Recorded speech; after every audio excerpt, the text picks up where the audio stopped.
The Allaipiddy massacre or Allaipiddy murders refers to the May 13, 2006 killing of 13 minority Tamil civilians in separate incidents in 3 villages in the islet of Kayts in northern Sri Lanka. The massacre took place on the night of May 13, 2006 in the villages of Allaipiddy, Puliyankudal and Vangaladi. In all 3 incidents, Sri Lankan Navy entered a home and opened fire on the residents. The deadliest incident took place in Allaipiddy, where 9 people, including 2 children, died. 3 more were killed in Puliyankudal and 1 in Vangaladi.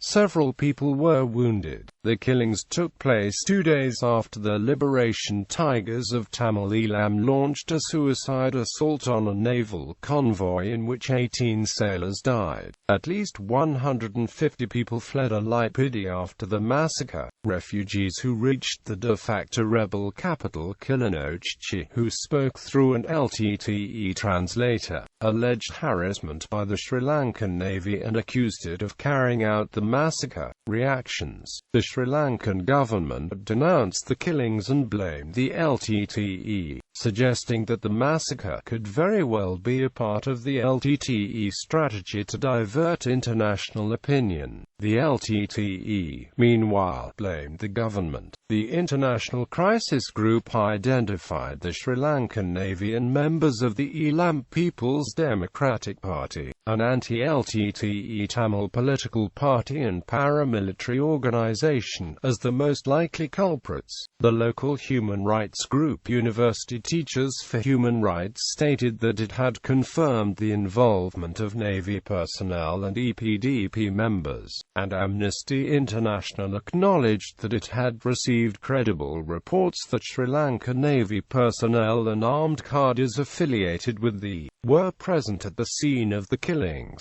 After the massacre, Anglican Bishop Dulip Chikra visited Allaipiddy as part of a fact-finding mission to northern Sri Lanka. In his report he stated, "After I visited the Allaipiddy island and saw for myself the tension that prevailed after the gruesome massacre of civilians, 8 of whom belonged to one family.